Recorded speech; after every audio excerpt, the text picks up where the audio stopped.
J'ai eu un petit garçon qui avait 8, 9 ans, je pense. Et la maman était venue à la première séance et c'était une séance difficile parce qu'elle l'avait vraiment dénigré, tu vois. Il avait beaucoup Enfin, c'était le pire enfant de la Terre, en résumé. Et puis, évidemment, la deuxième séance, je l'ai pris sans sa maman. Parce que bon, je me suis dit, je vais m'occuper de lui. Et je lui dis, mais tu sais, les enfants méchants, ça n'existe pas. Tu es probablement rempli de colère, ça déborde, mais tu n'es pas méchant. On est en train de discuter tous les deux, ça se passe bien. Et cet enfant m'a sauté au cou. C'était au tout début de ce métier de cordonnière. Et donc, j'ai dit à la maman, mais laissez-le sortir ses colères, mais dans un cadre sécurisant. Et quand c'est OK pour vous, parce que bon, on est humaine aussi, et la bienveillance pour les parents, je trouve qu'on n'en parle pas assez. Il y a des jours où on n'est pas dispo pour ça, c'est comme ça. Euh, et j'ai plus jamais vu cet enfant parce que la maman venait pour que je mette un couvercle sur les émotions de son fils et elle voulait que, comme par magie, je le transforme. Mais j'ai fait le vœu ce jour-là que la petite graine que j'avais plantée dans son cœur qui dit on n'est pas méchant quand on est en colère et on ne t'aimera pas moins si tu es en colère.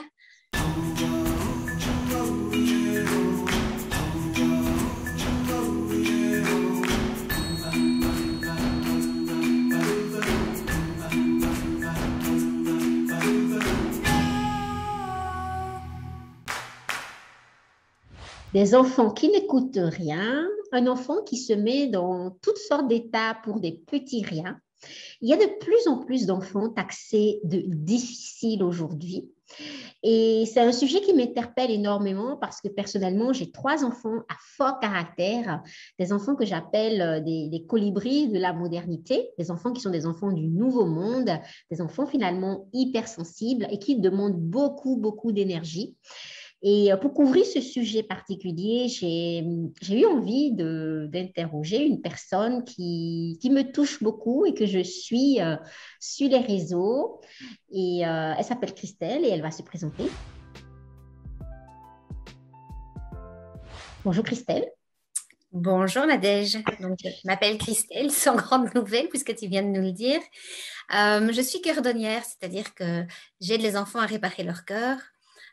J'ai 46 ans, j'ai 2 grands-enfants, 18 et 16, et c'est un bonheur de pouvoir faire cette interview avec toi aujourd'hui. Merci, cœur dernière. Oh, j'adore.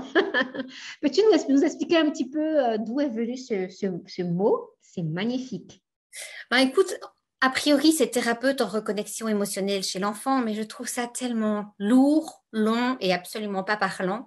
Et puis, je suis tombée sur une photo, en fait, sur Internet, d'un cordonnier. Et donc, tu vois ce monsieur qui est en train de recoudre des cœurs, et j'ai trouvé ça génial. Et donc, ici, j'aide les enfants à le faire. Donc, je ne le fais pas à leur place, mais je leur donne les outils pour qu'ils puissent ben, s'en sortir dans la vie et puis libérer des choses avant d'avoir nos âges, de devoir partir en thérapie pendant des mois. Donc voilà. Waouh, magnifique. La bienvenue dans Parentalité ancestrale. C'est Merci. vraiment une joie pour moi d'échanger avec toi parce que c'est vraiment le cœur du sujet, enfin, de ce qui me tient à cœur, de réparer le cœur des enfants justement pour éviter des dégâts plus tard. Donc, la première partie de cette émission, c'est de choisir en 3 couleurs. Nous avons donc la couleur noire qui représente l'expérience, la couleur verte qui représente le lien, la couleur or qui représente les valeurs. Qu'est-ce que tu choisirais entre ces 3 couleurs? Ah, la noire. Je pense que les expériences, c'est ce qu'il y a de plus riche. Donc, oui, noir. Parfait. Est-ce que tu pourrais nous partager ton expérience à toi par rapport à cette thématique d'enfants difficiles, d'enfants énergivores, d'enfants du nouveau monde, d'enfants hypersensibles? Il y a plein de termes possibles à poser sur ça. Donc, peut-être nous partager ton expérience et puis on va pouvoir développer plus tard. Alors, mon expérience, c'est qu'avant d'être cordonnière, j'étais institutrice. J'ai été institutrice pendant 20 ans. Et puis j'ai eu mes enfants. Et mon fils, lui, à 4, 5 ans, je pense, ça n'allait pas spécialement, ça se passait pas bien à l'école, c'était quelque chose qu'il n'aimait pas. Et l'ostéopathe qui le suivait m'a dit à l'époque, ton fils est allergique à l'univers carcéral de l'école. Et donc, moi j'étais institutrice donc, et ça a été un petit peu violent à recevoir. Ah oui, tout à Et donc, fait. Univers carcéral mais de c'était l'école. vraiment ça, c'était vraiment, enfin, il était encore en maternelle, tu vois, il n'y avait pas de devoirs, et c'était vraiment une galère. Enfin, je sentais que mon fils était vraiment malheureux.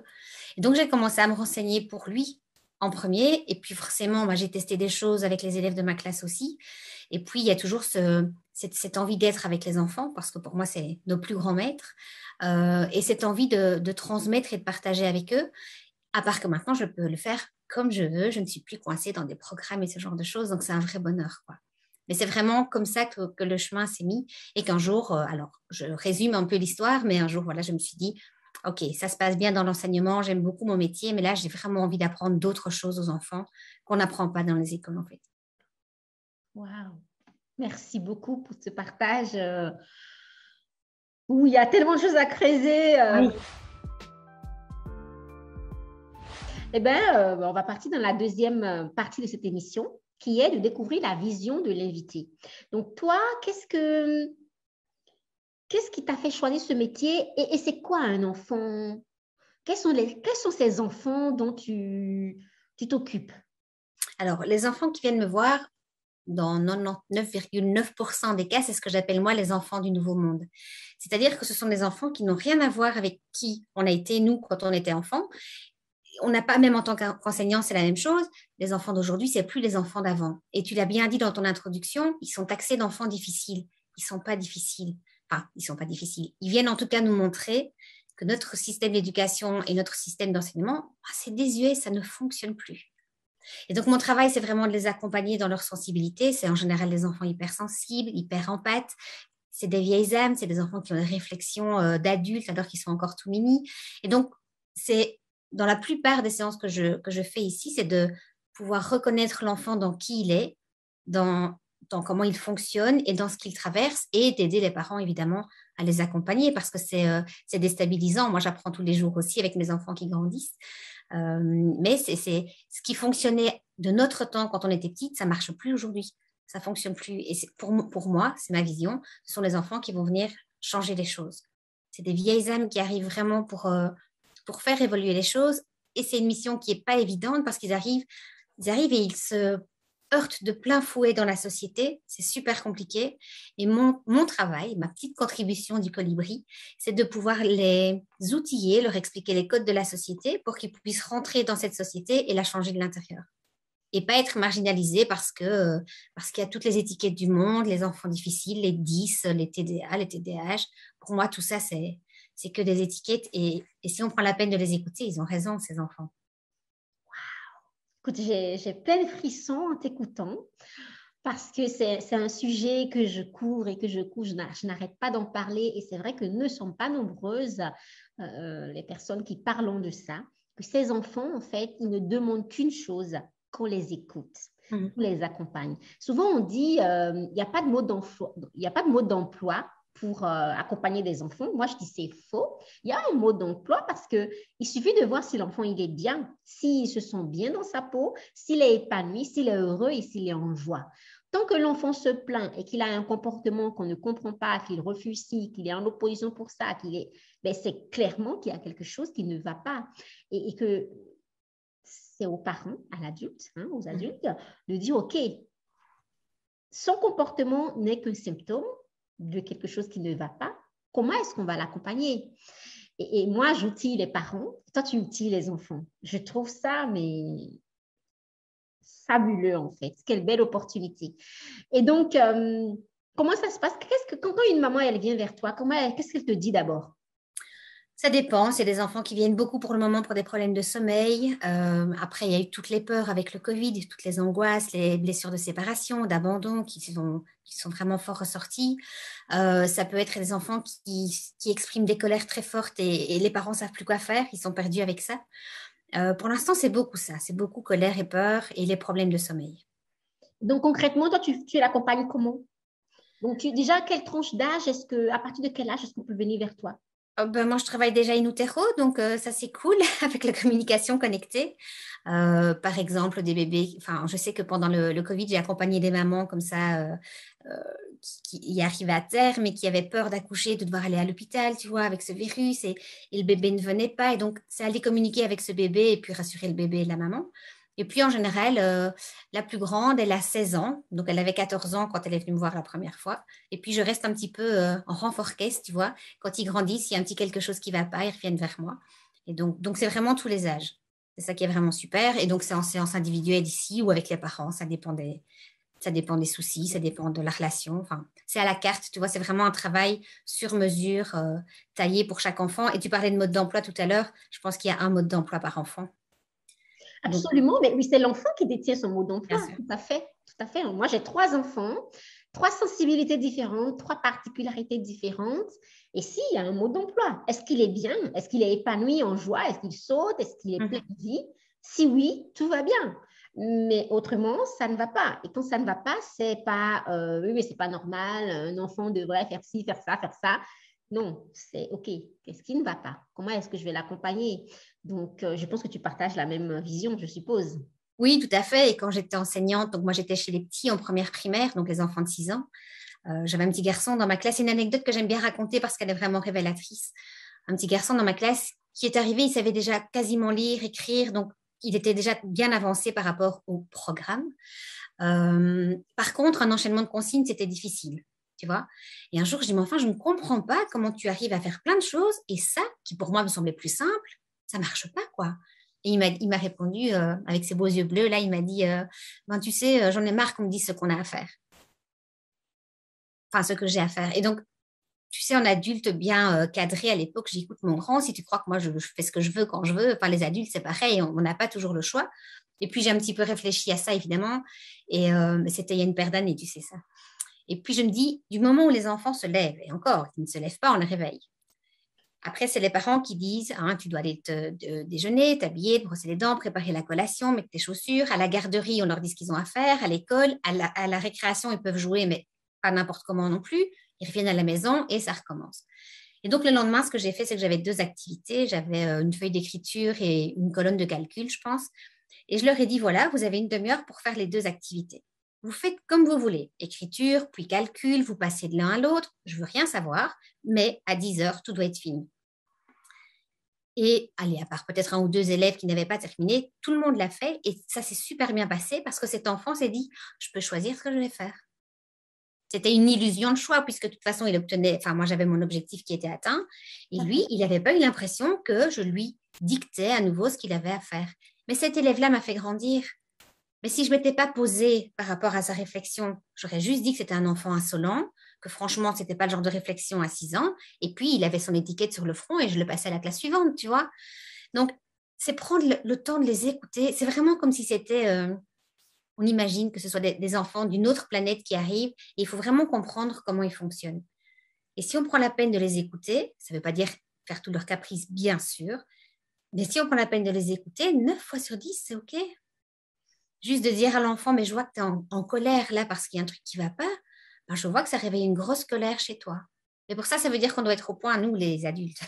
Et c'est compliqué, puisque nous, on n'a pas appris à le faire. Enfin, je veux dire, ce n'est pas quelque chose qui faisait partie de notre éducation à l'époque. Et donc, finalement, on se retrouve avec 2 enfants qui se disputent. Moi, je sais qu'une fois, j'ai eu un conflit avec ma fille. Elle avait, je ne sais plus quel âge, moi, 12 ans. Mais j'avais 12 ans aussi à ce moment-là. Parce que c'était venu connecter ma petite fille intérieure dans mes blessures. Et voilà. Et c'est le propre de ces enfants-là. Ils nous ont choisis parce qu'ils savaient qu'on pourrait les accompagner, mais ils savaient très bien aussi qu'ils allaient réveiller chez nous tout ce qui était encore à libérer, quoi. Donc, vu de très loin, c'est génial. Au quotidien, c'est plus compliqué. Et effectivement, des petits outils, c'est pratique. Absolument. Mais je partage mais 100% de ce que tu me dis. Et c'est vrai que c'est tellement... Là, moi, tout ça, je me sens bien là, de faire cet échange parce que c'est tellement, tellement important, en fait, qu'on comprenne que derrière les demandes, derrière le comportement de l'enfant, il y a un message et que si on prenait la peine d'entendre le message, et entendre n'est pas abdiquer. Mais, tu vois, c'est vraiment ce que les gens font comme amalgame en disant, ouais, mais ce que tu es en train de faire, c'est de la permissivité. Pas du tout. Je suis dans l'écoute de l'enfant.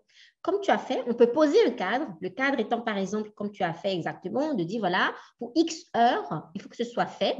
Mais dans le cadre, tu es libre. Qu'est-ce que ça nous coûte? Mais c'est ça, de sortir du rapport de force, de sortir du « je suis l'adulte, toi, tu es l'enfant ».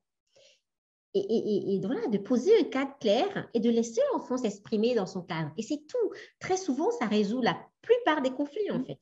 Bien sûr, c'est clair. Donc voilà.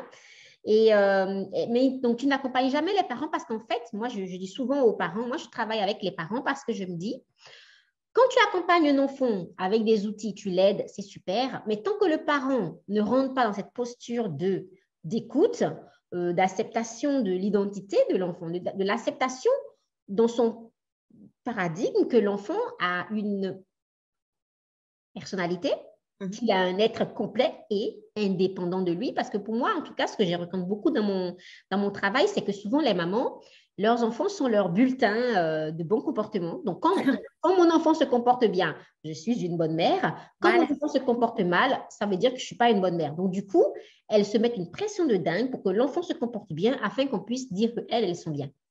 Et donc, moi, je les amène à se désolidariser de ça en disant, ouais, ce n'est pas parce que ton enfant a un comportement que tu ne ferais pas, ça ne veut rien dire sur toi, en fait. Vous êtes deux individus totalement distincts et il a le droit de faire ce qu'il veut et ça ne veut rien dire sur toi. Du coup, moi, j'ai un peu du mal avec donc, des thérapeutes qui travaillent avec les enfants. Je ne dis pas que ce n'est pas important, mais je dis que pour moi, il faut commencer par les parents parce que si tu fais tout le super travail avec l'enfant et que l'enfant rentre à la maison, il est validé, il apprend comment gérer ses émotions et qu'il rentre en contact avec ses parents qui ne sont pas ouverts, qu'est-ce qu'il peut faire? C'est le problème des thérapies pour enfants. Nous, les adultes, on va aller voir un thérapeute, ça fonctionne, on continue. Ça ne fonctionne pas, on arrête. D'enfants, parfois, alors moi, mes séances, elles sont soit avec les enfants tout seuls en fonction de l'âge et de la problématique, soit avec les enfants et les parents. Mais tu sais, dans mon accompagnement, je peux avoir des séances tout seul et puis avec les parents et puis tout seul ou avec les frères et sœurs. Mais j'ai déjà eu des parents chez qui ça venait réveiller des blessures tellement profondes que les parents ont décidé de ne plus venir. Et ça, c'est quelque chose que j'ai dû apprendre parce que le contact passait très bien avec l'enfant, mais c'est de me dire, OK, il y a une prise de conscience qui a été faite et c'est peut-être pas le moment pour les parents ou je suis peut-être pas la bonne personne, mais c'est frustrant parce qu'avec l'enfant, ça se passait bien. Maintenant, ce qui est chouette, c'est qu'en général, quand ils viennent me voir, c'est qu'ils sont demandeurs. Donc, la plupart des gens sont dans cette démarche-là. Et puis, je travaille en collaboration avec mon mari. Et donc, les adultes, après, je lui envoie. Tu vois, comme ça, moi, je me consacre aux enfants. J'aide les mamans, parce qu'il y a beaucoup de mamans, hein, tu le sais bien. Je ne dénigre pas les papas, j'en ai aussi, ils sont super, mais il y en a beaucoup moins. Mais quand ça vient toucher des blessures de la femme et non pas de la maman, alors je les invite à aller vers mon mari qui est plus dans les thérapies adultes. Et moi, j'accompagne en tant que parent, tu vois. Parce que comme tu dis, effectivement, si ça ne suit pas à la maison, ça ne sert pas à grand-chose. Mais c'est comme ça, j'ai eu un petit garçon qui avait 8 9 ans, je pense. Et la maman était venue à la première séance et c'était une séance difficile parce qu'elle l'avait vraiment dénigré, tu vois. Il avait beaucoup Enfin, c'était le pire enfant de la Terre, en résumé. Et puis, évidemment, la deuxième séance, je l'ai pris sans sa maman. Parce que bon, je me suis dit, je vais m'occuper de lui. Et je lui dis, mais tu sais, les enfants méchants, ça n'existe pas. Tu es probablement rempli de colère, ça déborde, mais tu n'es pas méchant. On est en train de discuter tous les deux, ça se passe bien. Et cet enfant m'a sauté au cou. C'était au tout début de ce métier de cordonnière. Et donc, j'ai dit à la maman, mais laissez-le sortir ses colères, mais dans un cadre sécurisant. Et quand c'est OK pour vous, parce que bon, on est humaine aussi, et la bienveillance pour les parents, je trouve qu'on n'en parle pas assez. Il y a des jours où on n'est pas dispo pour ça, c'est comme ça. Euh, et j'ai plus jamais vu cet enfant parce que la maman venait pour que je mette un couvercle sur les émotions de son fils et elle voulait que, comme par magie, je le transforme. Mais j'ai fait le vœu ce jour-là que la petite graine que j'avais plantée dans son cœur qui dit on n'est pas méchant quand on est en colère et on ne t'aimera pas moins si tu es en colère. Je ne sais pas ce qu'elle a poussé, mais j'espère. Mais voilà, c'est peut-être la seule chose que je pouvais lui apporter à ce moment-là. Merci. Merci beaucoup. Je suis vraiment bouleversée par ton partage parce que c'est quelque chose que je n'arrête pas de diffuser. Mais il y a beaucoup de mamans qui n'ont pas eu le droit d'être en colère. À qui on l'a dit, quand tu es en colère, tu es méchante. Quand tu es en colère, tu es vilaine. Quand tu n'es pas gentille, tu n'es pas quand tu n'es pas sage et gentille, tu n'es pas aimée. Du coup, elles ne savent pas aimer de façon inconditionnelle leurs enfants. Elles aiment leurs enfants de tout le cœur, c'est pas ça, mais elles ne peuvent pas tolérer la colère ou chez l'enfant, quoi. Je ne Et puis, veux pas. ça vient réveiller toute leur colère à elle. Et quelque part, c'est pourquoi mon fils, il a le droit de les sortir, alors que moi, je suis là en train d'étouffer avec tout ce que j'ai à l'intérieur. Tout à fait. Donc, c'est ça. Après, Disons, oui. après c'est ça qui est comique, parce que les parents viennent pour leurs enfants. Je fais le travail avec les enfants, mais en général, ça vient débloquer plein de choses chez les parents aussi. Et les outils que je donne aux enfants, ça fonctionne pour les adultes aussi. Et de le faire avec leurs enfants, tu vois, ça permet de libérer pas mal de choses aussi. Donc, les choses sont bien faites. C'est génial. Oh là là, merci, merci beaucoup d'exister, de faire ce travail de cœur derrière qui, je trouve, est vraiment essentiel parce que, en plus de cette période où on est, en plus de tout ça, de tout ce travail qu'il y a à faire de toute façon, il y a la situation sanitaire qui vient se rajouter dessus, les pressions sur les parents, etc. Donc, c'est vraiment, vraiment important. Et j'ai entendu que tu fais des séances parfois en famille, donc avec des frères et sœurs. Oui. Quand il y a des problèmes de place dans la fratrie, par exemple, tu vois. D'accord. Alors après, il y a beaucoup à dire, mais des problèmes de jalousie, souvent, l'aîné par rapport au plus petit, ou des fausses couches dans la fratrie, et donc on n'est pas à sa juste place. Ou des cas, par exemple, où les parents sont séparés, où le fils va essayer de prendre la place de l'homme de la maison, tu vois, remettre chacun à sa juste place. Ça, c'est des séances qui sont plus familiales. Génial.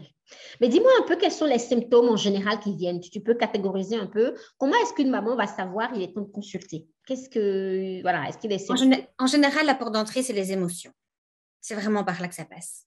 Donc, c'est d'office, tiens, ma petite fille pleure tout le temps, j'ai l'impression que la flamme s'est éteinte dans ses yeux, est-ce que vous ne pourriez pas faire quelque chose? Oui, c'est vraiment par rapport à la peur, par rapport à la colère.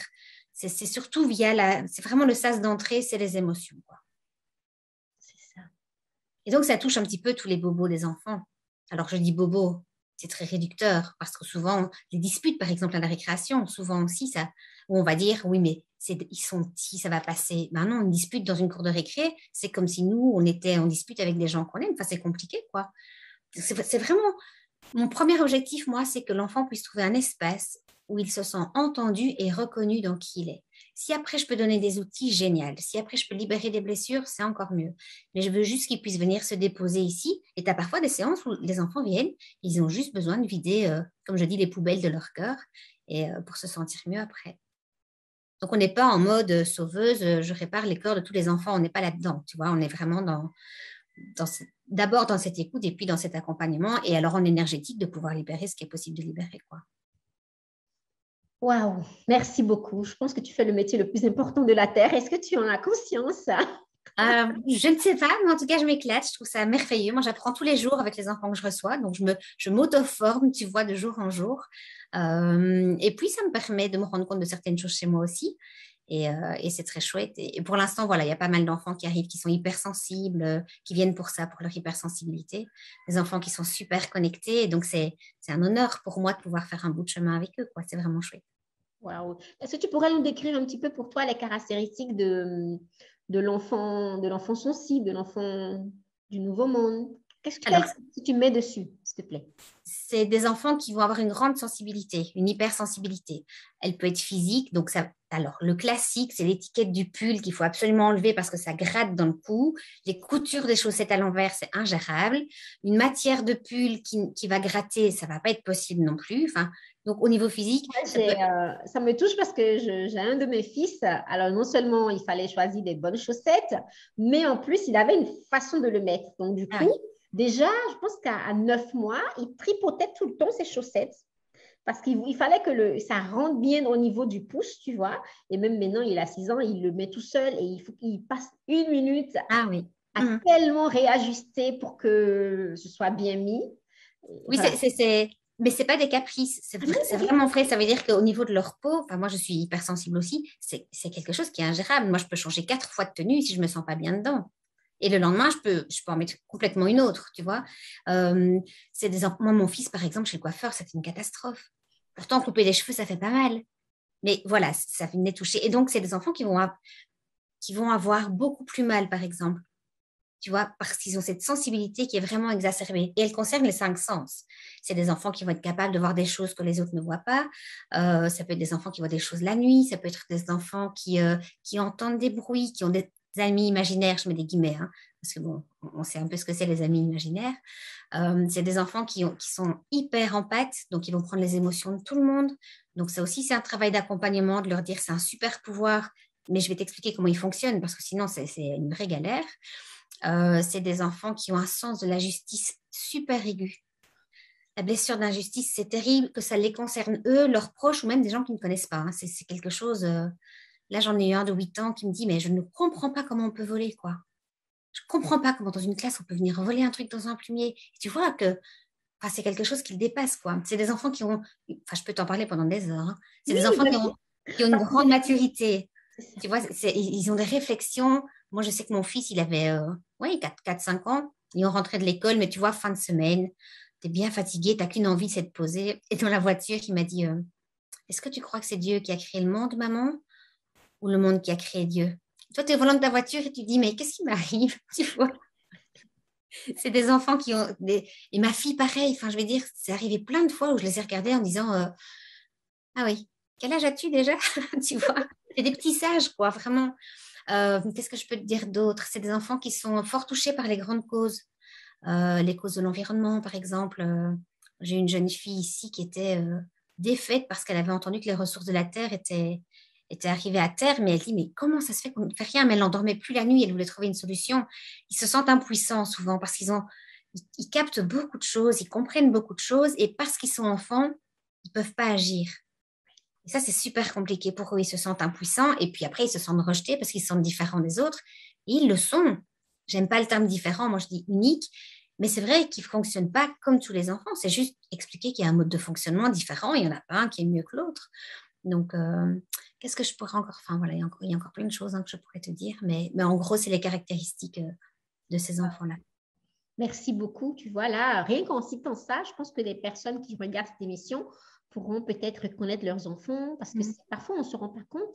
Il y a des parents qui sont tellement plongés dans leur travail, la maison et tout, qu'ils ne percutent pas que l'enfant, il est en train de faire un appel au secours Oui. parfois parce que voilà, parce qu'il y a des choses qui dépassent aussi et on n'est pas toujours capable d'entendre. Donc, merci beaucoup pour les mots que tu as posés qui vont peut-être faire tilt. C'est ce que moi, je J'ai suis eu toujours.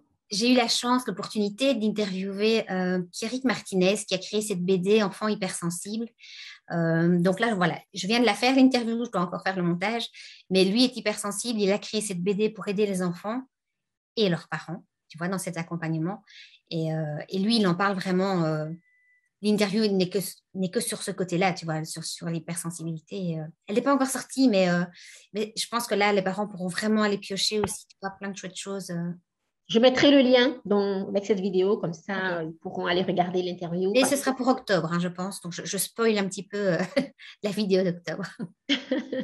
Parfait. Non, c'est très bien. Je mettrai le lien, parce que moi aussi, je sors ça en fin de mois. Comme ça pourra les amener à mieux. Parce que c'est important, en fait, de mettre les mots sur les mots. Une fois qu'on a mis les mots dessus, qu'on se dit, ah d'accord, ah ça existe. Moi, il y a beaucoup de personnes que j'ai accompagnées, que rien que le fait de dire, c'est normal, Mhm. ça apaise. Et ça permet aussi aux parents de s'ouvrir. Parce que tant qu'on... Il y a des parents qui souffrent d'un énorme besoin d'être dans la norme, d'être conforme, d'être comme il faut. Et ce n'est pas facile d'être confronté à un enfant qui est un peu spécial, qui est un peu unique.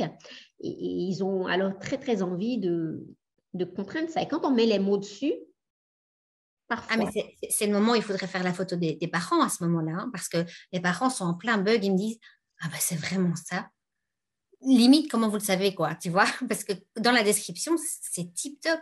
Et puis, il y a beaucoup de mamans, tu le disais tantôt, qui sont dans une énorme culpabilité. Et donc, là, de se rendre compte que c'est pas elles qui ont fait quelque chose de mal, on est d'accord, on fait jamais rien de mal, d'accord? Mais c'est ce qu'elles ressentent à l'intérieur. fait.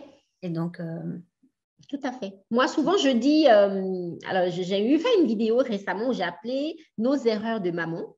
Et malheureusement, moi, mon intention était vraiment d'attirer notre attention sur certaines choses qu'on fait. Et alors, il y a plein de mamans qui m'ont écrit, ouais, mais c'est assez culpabilisant. Je me sens coupable. Je dis, ben non, ce n'est pas pour culpabiliser, c'est pour que nous puissions nous rendre compte que parfois, mais voilà, nos façons de faire, les façons de faire qu'on a héritées de notre éducation, mais ça ne nous permet pas de rentrer en relation avec notre enfant. Or, le but d'une relation, enfin avec parents et enfants, c'est d'entrer en relation. Avant tout, quoi, c'est de dire, voilà, de reconnaître l'autre dans qui il est, dans son unicité. Et quand on est enfermé par l'histoire, un enfant sage de vrai, un enfant bien de vrai, quand on est à table, on mange comme ceci, on finit son assiette parce qu'il faut, mais on ne permet pas à l'autre d'exister. Donc, ça faisait partie des erreurs que j'énonçais en disant, ben, pourquoi ne pas proposer à manger équilibré et de laisser l'enfant choisir. Pourquoi est-ce qu'il faut qu'il mange 5 pommes de terre et pas 2? Il y a des parents qui font des histoires à leurs enfants parce qu'ils veulent qu'ils mangent absolument 5 pommes de terre parce que comme ça, tu seras calé. Mais il n'y a personne d'autre que l'enfant qui peut savoir qu'est-ce qui le cale ou pas. Donc, mon intention n'est jamais de culpabiliser le parent, mais toujours d'interpeller, de revenir à comment est-ce que je peux rester ouvert en fait? Comment est-ce que je peux poser un cadre? Donc, du coup, il y a des légumes et que je suis ouvert dans la relation. Il n'a pas mangé de légumes aujourd'hui. Est-ce qu'il en mange d'habitude? Est-ce qu'il en mange ce soir? Est-ce qu'il en mange demain? Et c'est par rapport à tout ça qu'on vit la relation. Et pas, on ne vit pas une relation parce que, voilà, chez nous, on fait ça. Point. Oui, puis je pense, enfin, il y a une phrase que j'aime beaucoup qui dit, on n'élève pas nos enfants, on s'élève en même temps qu'eux. Moi, c'est ce que je dis à mes enfants. Vous m'aidez à devenir une meilleure maman à chaque jour aussi. Chaque jour. À chaque jour. Mais c'est vraiment, moi, c'est l'essence de mon message, c'est s'élever pour élever les enfants de demain. C'est ma phrase qui m'accompagne, c'est ça. C'est on s'élève et on les élève et on s'élève avec eux, ensemble, tu vois, pour vraiment aller vers ce nouveau monde qui est déjà là, à nos portes. Et c'est tellement précieux. Merci beaucoup encore une fois. J'arrête pas de te remercier, mais c'est parce que je trouve fabuleux ce que tu fais. Je l'ai vu dès la première seconde. C'est très, très important ton travail. Voilà, mais on arrive à la fin de cette émission. Et est-ce que tu as un mot de la fin, une anecdote ou qu'est-ce que tu pourrais nous partager d'encore plus, toujours dans la même veine pour que peut-être que tu pourrais t'adresser à un enfant. Il est possible qu'une maman regarde avec un enfant qui est un peu un enfant unique. Et, Oui, mais simplement lui dire que tout est OK. Alors moi, le terme normal, je ne suis pas fan, tu vois. J'espère qu'on ne dira jamais que je suis normale. En tout cas, pas dans la norme, pas dans le cadre. Mais de dire à cet enfant que c'est juste OK et qu'il a juste un mode de fonctionnement qui est différent et que moi aussi, je suis hypersensible et que moi, ça me permet de faire mon métier. Tu vois, c'est un super pouvoir parce que j'ai trouvé comment m'en servir et que lui aussi, il a trouvé son super pouvoir. Oui, c'est ça. En fait, le seul message, le plus important, je pense vraiment pour tout le monde, c'est qui tu es, c'est OK. C'est vraiment de dire ce que tu es, toi, c'est OK. Ton comportement, pas toujours, le mien non plus d'ailleurs. D'accord? Mais qui tu es, toi, c'est déjà top. Ton comportement, tu peux l'améliorer, tu peux changer des choses. Moi aussi, je peux encore changer et améliorer des choses. Mais ton comportement, il ne change pas qui tu es, toi, au plus profond de toi. Et ça, c'est juste cadeau. Donc, c'est vraiment ça. Et en tant que parent, c'est vraiment de laisser la place à l'enfant pour se déposer. Et après, c'est pas simple parce que ça réactive chez nous, bien sûr, mais c'est vraiment de se dire, OK, là, il a besoin de vider son sac. OK. Et souvent, de renvoyer en miroir quelques mots en disant, ah ben là, je vois que ça te rend vraiment triste, hein, que ta copine, elle t'ait dit, t'es plus ma copine à l'école. Je vois que ça te fend vraiment le cœur. C'est pas retourner le couteau dans la plaie, c'est vraiment mettre des mots sur ce que l'enfant n'aurait peut-être pas pu exprimer par des mots, puisqu'on sait que c'est dans les 3 cerveaux, c'est le plus lent, celui qui va s'occuper du langage. Euh, c'est l'effet miroir. Et 9 fois sur 10, il ne faut pas faire plus. Nous, les mamans, on a tendance à enfiler notre cape de super-héros, à envie de sauver notre enfant, supporte pas qu'il souffre. Moi, pareil, hein, je travaille encore le sujet, il ne faut pas croire. Et en fait, c'est pas ça. Ici, ma fille était en blocus au mois de juin et ça n'allait pas. Examen d'histoire, ça n'allait pas. Et donc, je suis arrivée, j'ai commencé à lui donner plein d'idées. Et à chaque fois, oui, mais non, oui, mais ça ne va pas. Et à un certain moment, je dis, écoute, c'est bon, quoi. Alors, ne me demande pas mon aide si tout ce que je te propose ne te convient pas. Et alors, elle m'a regardée, elle m'a dit, mais je t'ai pas demandé ton aide, maman. Je t'ai rien demandé. Et elle ne m'avait rien demandé. Elle avait juste besoin de me dire qu'elle en avait marre d'étudier son examen. Moi, hop, j'étais pas. Et pourtant, je connais ce fameux triangle, hein, les jeux de pouvoir, enfin, je connais. Il n'y a rien à faire. J'avais remis ma cape de super-héros, de super maman direct. Et ça clash, hein, quand elle te dit, mais je t'ai rien demandé. Tu as envie de dire, ok. Quand tu m'en parles. Mais en fait, elle avait juste besoin de dire à quelqu'un, j'en ai marre de cet examen, quoi. Tout à fait. Parce que tu vois, c'est justement dans les erreurs, quand j'ai la vidéo qui fait un petit peu le buzz, j'ai intitulé Nos erreurs de maman, c'est ce que je disais. Je dis, quand un enfant te parle, te partage quelque chose, quand une personne, que ce soit ton compagnon aussi, hein, ou surtout l'inverse, hein, les hommes aussi, ils aiment bien jouer les super-héros, quand tu partages quelque chose avec une personne, c'est juste de l'écoute que tu demandes. Et j'ai dit dans cette vidéo, ma grand-mère a dit qu'aussi on a 2 oreilles et une bouche, c'est pour qu'on puisse écouter 2 fois plus qu'on ne parle. Donc, c'est vraiment être dans l'écoute. Ah oui, ok, d'accord. Et comment tu veux te reposer avant? C'est vraiment de, ok, j'accueille ce que tu me dis, j'entends, je comprends. C'est vraiment le premier pas. Comment je pourrais t'aider éventuellement? Oui, c'est ça. Mais ça, c'est après. Ça, c'est après. Vraiment, et entre adultes, enfin voilà, moi avec mon mari, c'est comme ça qu'on fonctionne. C'est parfois de se dire, j'ai juste un truc à déposer. J'ai pas besoin que tu refasses le monde sur ce que je vais te dire ou que tu me trouves des solutions. J'ai juste besoin de déposer là quelque chose que j'ai sur le cœur. Est-ce que toi, tu es OK que je le dépose à ce moment-là? Peut-être que la personne en face n'est pas OK. Mais tout un programme. Bien, merci beaucoup pour ce partage qui est vraiment, vraiment nourrissant. C'est vraiment le message que j'ai envie de semer au monde. Donc, merci pour tes partages. J'ai été ravie de t'accueillir dans cette émission. Je mettrai tes coordonnées où on peut te trouver. D'ailleurs, attends, avant qu'on se quitte, donc, tu as créé un jeu de cartes. Tu pourrais nous en parler rapidement? Eh bien, écoute, c'était pendant le confinement. Parce que forcément, moi, je ne pouvais plus recevoir les enfants ici. J'ai fait quelques séances de dépannage en Zoom, mais voilà, ce n'est pas encore tout à fait la même chose. Et puis, il y a 2 projets qui sont nés. Donc, je me suis dit, j'étais frustrée vraiment de ne pas pouvoir accompagner les enfants en sachant que la situation était vraiment catastrophique. Donc, j'ai lancé ma chaîne YouTube qui m'a bien, bien fait travailler sur toutes mes croyances et mes conditionnements. Mais c'est fait. Et alors, j'ai créé ce jeu de cartes. Je ne sais pas si on le voit bien. Oui, l'oracle de Le Petit petit filou. Oh. C'est un jeu de cartes de 44 cartes. C'est un oracle pour les enfants. Donc, ce n'est pas pour les adultes qui vont aider les enfants, même si en général, les adultes jouent aussi. Mais c'est vraiment des cartes. Je peux peut-être, je ne sais pas si le jeu. Attends. Ah, mais voilà. Tu vois, c'est des cartes avec des petits exercices tout simples. Alors, forcément, il faudra lire. J'ai l'impression que personne ne t'aime. D'accord. Donc, il y a ça, il y a les disputes, il y a mon monde idéal, il y a quoi faire quand je me sens trahie à l'école, quand je me sens toute seule, si j'ai eu un décès dans la famille, les enfants qui... Oui, ça, on n'a pas dit, les enfants hypersensibles, ils ont leur cerveau qui fonctionne H24, enfin, c'est le petit hamster dans sa roue, donc il y a des cartes pour ça aussi, des cartes pour les émotions. Et donc, soit l'enfant choisit une carte au hasard, soit il se connecte à une question et il demande à avoir une réponse à travers les cartes. Après, ce qui est génial, c'est que les jeux, les 100 premiers jeux se sont vendus en 15 jours, je pense. Ça a été vraiment, enfin, je ne m'y attendais pas. Et alors, chaque jeu a une vie différente là où il arrive. Donc, il y a des instituts qui l'utilisent dans leur classe. Il y a des parents qui l'utilisent le soir, tu vois, avant d'aller se coucher, mettre les cartes à table et chacun tire une carte et parle un peu de sa journée. Il y a des mamans qui vont aller chercher une carte en pleine crise de l'enfant. S'il y a une grosse tristesse ou une grosse colère qui sort, eh bien, ensemble avec l'enfant, ils vont chercher la carte. Tu vois, c'est vraiment... Mais l'enfant sait le gérer tout seul. Si les parents ne sont pas ouverts ou s'ils n'ont pas le temps, tu vois, ou s'ils sont au travail, pour le peu qu'ils sachent lire, mais c'est vraiment à partir de 4 ans, vu les enfants éveillés d'aujourd'hui, pour le peu qu'on leur lise les cartes, on peut déjà faire les processus à partir de 4 ans, quoi. En plus, rapidement, ils connaissent par cœur. Moi, j'ai mes enfants, ils connaissent des cartes par cœur. Donc, ils savent bien ce qu'il y a dessus. Donc, Et donc, il y a à chaque fois des petits exercices, des petites choses à faire, que ce soit des exercices physiques ou des petits exercices par le dessin, ou ça dépend un petit peu.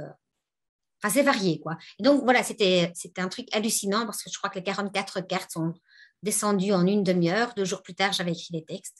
Et puis, j'ai fait une petite formation en sketchnoting pour les illustrer parce que mon côté dessin doit encore se développer. Mais donc, voilà, j'avais vraiment envie de faire un petit truc. Enfin, c'était mon bébé à moi toute seule, tu vois. Je ne voulais pas faire intervenir des illustrateurs, etc. Et donc, c'est super. Moi, je m'en sers forcément ici en séance aussi. Et j'ai des parents qui m'ont dit qu'eux aussi s'en servaient pour eux. Donc, voilà, on est tous des enfants finalement. On est tous des enfants. Ben oui, hein, on abrite toujours un petit enfant en nous, donc c'est chouette. Merci beaucoup, Christelle. Merci à toi de m'avoir invitée en tout cas. C'était un plaisir. Je vais te réinviter pour qu'on puisse explorer un sujet particulier qui me vient là en t'écoutant. Avec plaisir. Donc, je te dis à très bientôt. Avec grand, grand plaisir. Merci.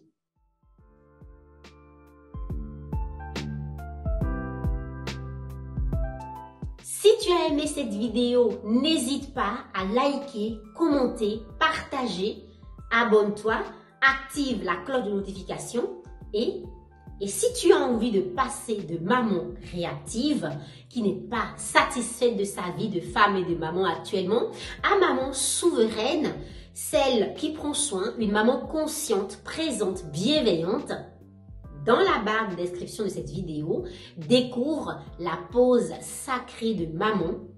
Ça pourrait bien changer ta vie.